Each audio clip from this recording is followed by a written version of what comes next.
Olá, bom dia, galerinha, mais ou menos, também conhecido como classe MQV. Sim, mais que vencedores.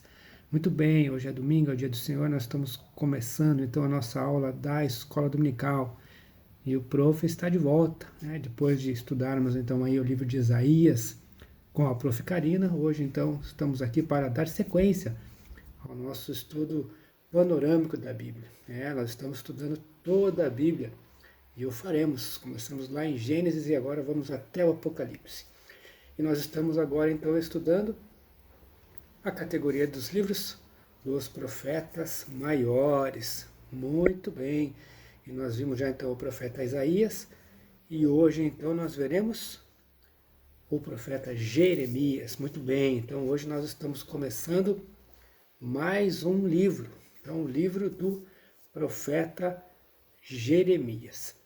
E nós falamos então, né, acerca desta categoria, que os livros, né, são maiores, porque o ministério é mais extenso e por isso então chamados de profetas maiores. Mas tem igual relevância e importância, o trabalho dos profetas, tanto maiores quanto menores. Então leva esse nome pela extensão do ministério de cada um então desses profetas que a gente vai estudar aqui nessa categoria. E como nós também falamos, é importante a gente relembrar aqui, eles estão inseridos dentro da categoria dos livros históricos. Sim, os profetas vivem, né, num contexto da história do povo de Israel. Então, aquilo que nós veremos aqui desse profeta, nós precisamos entender que ele está inserido lá na categoria, né, dos livros históricos, né, o momento em que o profeta vive. Então, é isso que nós também veremos aqui, né, quando falarmos então do profeta Jeremias. Muito bem, então vamos avançando aqui então para dentro do livro. O livro então leva esse nome justamente pela sua autoria. Então são as palavras do profeta Jeremias, um homem então que fora chamado pelo próprio Deus. Então vamos à Bíblia, vamos ali buscar, né, um texto então que justamente nos apresenta este livro. Então, capítulo 1, os primeiros versos aqui apenas. Presta atenção lá. Palavras de Jeremias, filho de Ilquias, um dos sacerdotes que estavam em Anatote, na terra de Benjamim. A ele veio a palavra do Senhor nos dias de Josias, filho de Amon e rei de Judá, no 13º ano do seu reinado, e também nos dias de Jeoaquim, filho de Josias, rei de Judá, até o fim do ano 1º de Zedequias, filho de Josias, rei de Judá, e ainda até o 5º mês do exílio de Jerusalém. Muito bem, os 3 primeiros versos então aqui do capítulo 1 aqui do livro do profeta Jeremias. Então aqui nós vemos a autoria e nós já vemos também o chamado, né, do profeta. Então, sendo chamado pelo próprio Deus para falar, né, ao povo de Judá, né, palavras então, né, do próprio Deus para o seu povo. E qual é então o contexto? Né? Se nós já vimos aqui a autoria, vamos entender aqui o contexto então aqui do trabalho profético aqui deste homem de Deus. E esses primeiros versos que nós lemos já nos falam, né, um pouco acerca do contexto, né? Qual foi o período, o momento então que o profeta Jeremias viveu.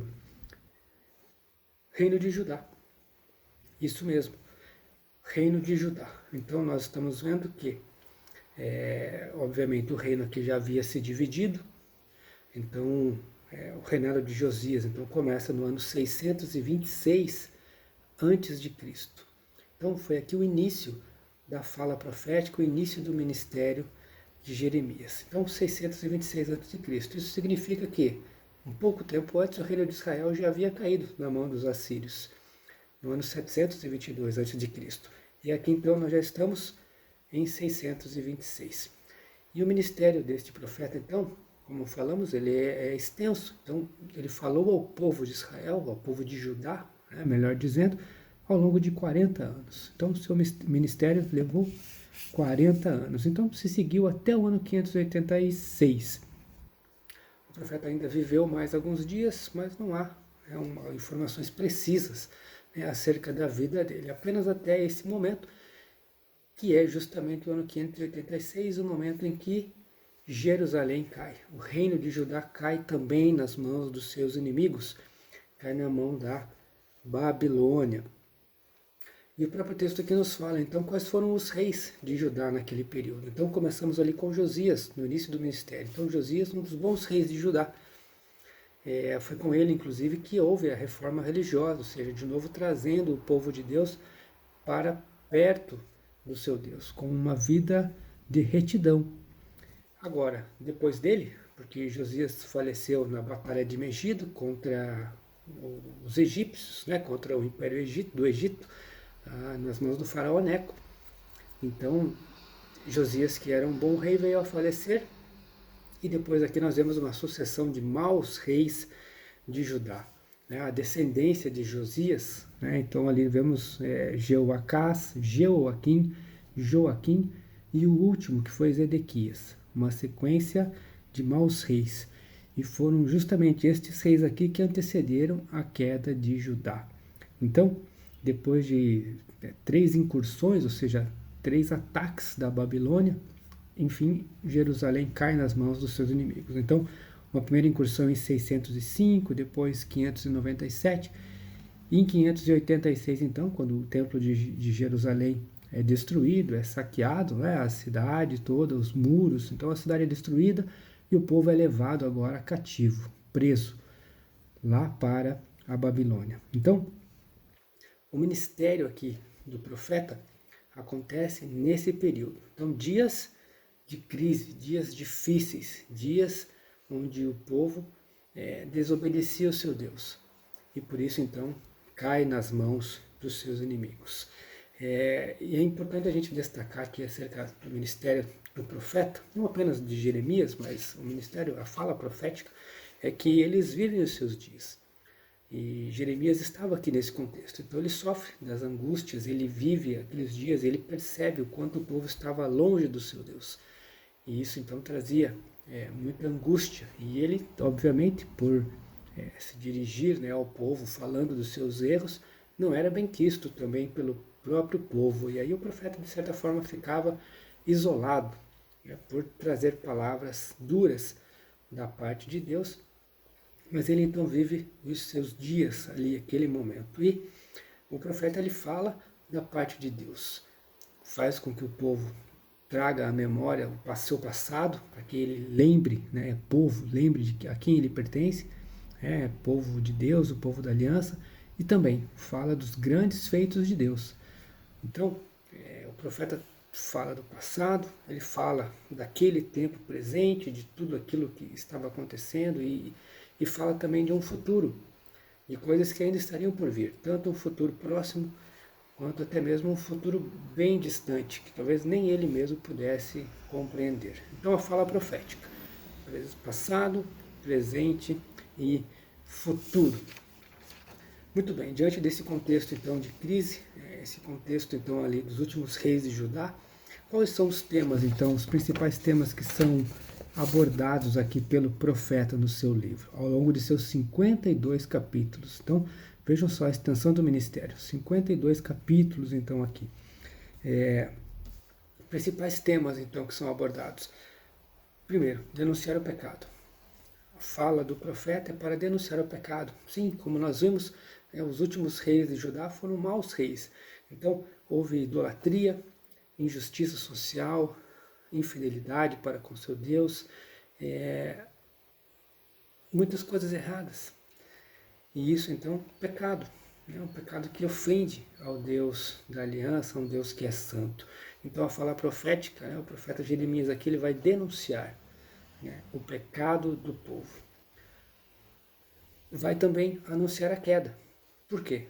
Porque, embora ele tenha falado ao longo de muito tempo, muitos anos, poucas pessoas ouviram a fala, aqui a denúncia do profeta.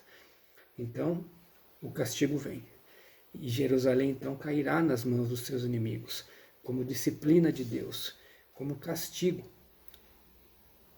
para que o povo então pudesse aprender de fato como ele deveria viver na presença do seu Deus. Então, vem para anunciar a queda. A mão de Deus vai pesar sobre o povo de Judá, e esse povo então cairá nas mãos dos seus inimigos.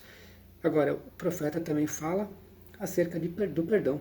Sim, era para o povo, precisava se arrepender dos seus pecados, precisava se arrepender dos seus erros. E isso era importante. Por quê? Através do arrependimento. Deus então traria restauração ao seu povo. Então, o mesmo Deus que conduz o seu povo ao cativeiro, ao castigo, à disciplina, é o Deus que também restaura, que traz de volta o seu povo para perto de si, restaura o relacionamento com o seu povo. Então, 3 temas, basicamente, aqui o profeta Jeremias vai abordar aqui no seu livro e ao longo, então, do seu ministério. E para tornarmos isso de forma didática aqui para nós estudarmos, como então o livro está dividido. Aqui didaticamente falando, nós separamos então aqui em quatro pontos, vamos dizer assim. No primeiro momento então, aqui no capítulo 1 até o capítulo 20, nós vemos profecias contra Judá e Israel. Então, nós lemos aqui os primeiros versos, ali lembra o capítulo 1, ali os 3 primeiros, fala justamente sobre o chamado do profeta. Então, quando Deus chama o profeta para se dirigir ao seu povo. Nós vemos então, aqui ainda nesses primeiros 20 capítulos, também a denúncia do profeta para com os erros do povo, e também vai trazer a sentença da parte de Deus. Quer ver? Olha só, observe lá, capítulo 2, verso 5. Assim diz o Senhor, que injustiça acharam vossos pais em mim, para de mim se afastarem, indo após a nulidade dos ídolos e se tornando nulos eles mesmos. Então, a denúncia, falando justamente do pecado do povo e do povo ter se afastado do seu Deus. Então, aqui nesses primeiros 20 capítulos, é o que nós veremos então. Profecias contra Judá e Israel, denunciando então o pecado. Do capítulo 21 até o capítulo 45, vemos um pouco da história, ou seja, como vai acontecer então esse castigo. Vemos então que declínio de Judá. Então, o tempo vai passando e apesar da fala profética, apesar da denúncia acerca do pecado do povo, o povo não se volta para o seu Deus, e a coisa vai caminhando de tal forma que a queda é inevitável. Os seus inimigos então vão atacar aqui o povo, e esse povo então vai ser subjugado ali pelos seus inimigos. Então vai falar justamente da história, de como as coisas vão acontecendo. Os reis vão se sucedendo e o povo cada vez mais se afastando do seu Deus. E aqui inclusive no capítulo 25, verso 11, nós vemos então justamente a sentença. Quer ver? Capítulo 25, verso 11. Sentença da parte de Deus. Toda esta terra virá a ser um deserto e um espanto. Estas nações servirão ao rei da Babilônia 70 anos. Então o cativeiro terá um período de 70 anos. Então Deus, o mesmo Deus que conduz o seu povo então para o cativeiro, é o Deus também que vai restaurar o seu povo, fazendo com que o cativeiro então chegue ao seu final. Depois então, o terceiro ponto que nós vemos também, do capítulo 46 até o 51, profecias também contra outras nações. Então outras nações, outros impérios poderosos, por exemplo, o Egito, a própria Babilônia, a Pérsia, também serão aqui, haverá então aqui, o profeta vai se dirigir a essas nações pagãs também, denunciando também acerca do pecado, da injustiça praticada por esses povos. Então, para mostrar que Deus está vendo e Deus tem o controle de toda a história. Nenhum povo é mais poderoso que o Deus, então, de Judá. E por fim, então, lá no capítulo 52, nós veremos então o registro justamente do exílio na Babilônia. Quer ver? Vamos lá para o capítulo 52, finalzinho do livro. Olha só que curioso aqui no capítulo 52, se você estiver comigo aí olhando na sua Bíblia. Lá no finalzinho, né, nós vemos um relato muito parecido com o que nós vimos lá, tanto em Reis, no livro dos Reis, quanto no livro das Crônicas. Olha, capítulo 52, versos 12 e 13. No 10º dia do 5º mês do ano 19º de Nabucodonosor, rei da Babilônia, Nebuzaradã, o chefe da guarda e servidor do rei da Babilônia, veio a Jerusalém e queimou a casa do Senhor e a casa do rei, como também todas as casas de Jerusalém. Também entregou às chamas todos os edifícios importantes. Todo o exército dos caldeus, que estava como chefe da guarda, derribou todos os muros em redor de Jerusalém. Então, olha só, um relato muito parecido com o relato que nós já estudamos lá quando falamos então acerca da queda de Judá. E é então o que Jeremias está presenciando, ele está naquele contexto então da queda de Jerusalém, da queda de Judá. E ele então vai também aqui registrar, né, o momento então que Jerusalém é invadida e a cidade, o templo é destruído e o povo então é levado para o cativeiro. Então, só para fecharmos aqui esse nosso primeiro encontro, nosso propósito hoje então aqui, na abertura do livro do profeta Jeremias, é justamente falarmos sobre o contexto de todo o livro. Então, nós vimos aqui, né, que ele está inserido então aqui no reino de Judá, nos últimos dias, nos últimos 40 anos aqui do reino de Judá, vai denunciar então o pecado, vai denunciar a desobediência do povo, vai anunciar a queda de Jerusalém, e vai então também trazer a sentença então para o povo, ou seja, esse povo vai ser levado cativo para as mãos dos seus inimigos, que esse cativeiro então terá um fim, ou seja, Deus vai restaurar o seu povo. Então, nós teremos a chance de nos próximos encontros falarmos um pouco mais acerca do ministério então aqui do profeta Jeremias e trazemos também aplicações importantes aqui para os nossos dias, tá bom? Ficamos juntos aí então, vamos continuar firmes aí estudando então esse livro tão importante, o livro do profeta Jeremias. Certamente trará algumas lições aí para os nossos dias. Então, Deus abençoe cada um de vocês, tenham todos um ótimo domingo, um forte abraço, nos vemos aí no próximo encontro. Fui!